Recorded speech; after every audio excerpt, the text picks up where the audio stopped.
హిందూ మహిళలు ఎగ్జామ్ రాయడానికి వెళ్ళినప్పుడు వాళ్ళ చేతికి ఉంగరాలు ఉన్నాయని, బ్రేస్లెట్ ఉన్నాయని, చివరికి మెడలో తాళి ఉందని కూడా తీయించేసినటువంటి ఎగ్జామినేషన్ అధికారులు ఈరోజు అడ్డంగా దొరికిపోయిన పరిస్థితి. ఎంత దారుణం అంటే ఛత్తీస్గఢ్లోని బిలాస్పూర్లో ఒక లేడీ వ్యాపం సబ్ ఇంజనీర్ అని ఒక ఎగ్జామ్ నడుస్తుంది. ఆ ఎగ్జామ్కి బుర్కా వేసుకుని ఒక ముస్లిం మహిళ వెళ్ళింది. వెళ్ళినప్పుడు పట్టుకున్నారు. అది కూడా ఆ ఎగ్జామినేషన్ వాళ్ళు కాదు పట్టుకుని దరిద్రులు, మనలాంటి వాళ్ళు ఎవరు పట్టుకుని వీడియో తీస్తే అడ్డంగా దొరికింది. అందులో ఏం పెట్టుకుందంటే ఆ బుర్కా లోపల వాకీటాకి, అందులోంచి కెమెరా తీస్తే హిడెన్ కెమెరా ఒకటి పెట్టుకుంది. అందులోంచి ఫోటో తీసి పంపిస్తే అవతల ఫోన్లో బ్లూటూత్ డివైస్ ఉంది, దాంట్లో ఆన్సర్స్ చెప్తుంటే రాసేస్తుంది. చిన్న ట్యాబ్లెట్ కూడా పెట్టుకుంది. మన ఫోన్ ట్యాబ్లెట్స్ ఉంటాయి కదా, ఐప్యాడ్ ట్యాబ్లెట్స్, అవి పెట్టుకుంది. చిన్న మైక్రో స్పీకర్ కూడా పెట్టుకుంది. అంటే ఇవన్నీ కూడా తన బట్టల్లో మొత్తం బుర్కా వేసేసుకుని ఉంది. మనిషి ఏం కనపట్ల, లోపల మొత్తం ఈ రకమైన దాచుకొని. అయితే చూసిన వాళ్ళు ఎవరో వెంటనే అథారిటీస్ని అలర్ట్ చేశాడు.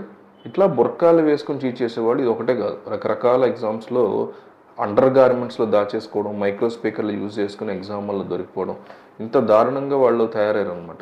చూడండి, అసలు మొబైల్ ఫోన్స్ తీసుకెళ్ళి మేము తీసుకుంటాము స్ట్రిక్ట్ యాక్షన్ అని చెప్తున్నారు, కానీ ఇప్పటివరకు ఏమీ తీసుకున్నటువంటి పరిస్థితి. చీటింగ్ ర్యాకెట్స్ ఈ ముస్లిం ఉమెన్కి సంబంధించి జరుగుతూ వస్తున్నాయి. అంతేకాకుండా హిందూ ఉమెన్ ఎట్లా ట్రీట్ చేస్తారు, ముస్లిం ఉమెన్ ఎట్లా ట్రీట్ చేస్తారని చాలామంది ఆరోపణలు. పైగా నేను పర్సనల్గా అది హిందూ సాంప్రదాయమా, ముస్లిం సాంప్రదాయమా, క్రిస్టియన్ సాంప్రదాయం పక్కన పెడితే అసలు బుర్కాలు వేసి ఒక మనిషిని పూర్తిగా కప్పడానికి రెండు రకాలుగా పూర్తి విరుద్ధం నేను. ఒకటి, ఆడైనా మగైనా అట్లా పూర్తిగా కప్పడం వల్ల వాళ్ళ స్వతంత్రతను మనం లాగేసుకుంటున్నట్టు, ఇష్టపడి వేసుకుంటున్నామని కొంతమంది మూర్ఖపు మొఖాలు అంటూ ఉంటారు. అది ఇష్టపడి కదా, వాళ్ళ మైండ్ని అట్లా ఏమంటారు దాన్ని, బ్రెయిన్ వాష్ చేసి అట్లా తయారు చేస్తారు వాళ్ళని చిన్నప్పటి నుంచి, ముస్లిం ఆడపిల్లల్ని.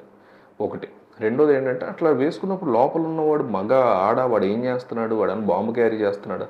చాలామంది హిందూ మహిళలు, క్రిస్టియన్ మహిళలు కూడా బాయ్ ఫ్రెండ్స్తో తిరగడానికి వాళ్ళ బ్యాగుల్లో బుర్కాలు పెట్టేసుకొని శుభ్రంగా చోటకెళ్ళి బుర్కా వేసేసుకుని ఎవరు మమ్మల్ని గుర్తుపట్టరు కదా శుభ్రంగా తిరిగేసి పిచ్చి పిచ్చి వేషాలన్నీ పార్కులు మళ్ళీ బుర్కా బ్యాగులో పెట్టేసుకుని వెళ్ళిపోతున్నారు. ఇదో దరిద్రం.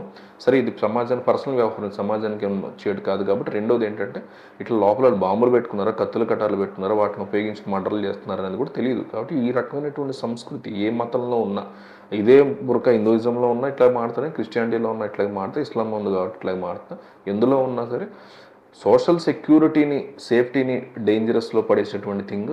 ఒక జెండర్, ఫీమేల్ జెండర్ మొత్తాన్ని కూడా తొక్కేసేటువంటి కాన్సెప్ట్లో వాళ్ళ ఫ్రీడమ్ లాగేసుకుని వాళ్ళని బానిసలుగా చేసుకుని వాళ్ళు ఎవరికీ కనపడకూడదని పంజరంలో పెట్టే కాన్సెప్ట్ కాబట్టి దీన్ని పూర్తిగా వ్యతిరేకం. నేను ఈ సంఘటన మాత్రం నిజంగా షాక్ అనిపించింది. ఎంతోమంది హిందూ మహిళలు, క్రిస్టియన్ మహిళలు కష్టపడి, ముస్లిం మహిళలు కూడా బుర్కాల్లో పెట్టుకుని దాచుకొని వాళ్ళు చాలామంది కష్టపడి చేస్తుంటే, బుర్కా అనే ఒక సాంప్రదాయం, అదే దరిద్రగుడి సాంప్రదాయం, అది ఏ రకమైన రిలీజియన్లో ఉన్నా ఇది ఒక దరిద్రగుడి సాంప్రదాయం బుర్కాని. దాన్ని అడ్డం పెట్టుకుని సిగ్గు సరం లేకుండా ఇట్లా కాపీ కొడుతూ తోటి ముస్లిం మహిళలకు ఆమె అన్యాయం చేస్తుంది. తోటి మహిళలైన హిందూ మహిళలకి, తోటి మహిళలైన క్రిస్టియన్ మహిళలకి దారుణంగా అన్యాయం చేస్తూ ఈ వ్యాపం ఎగ్జామ్లో అడ్డంగా దొరికిపోయింది ఆవిడ.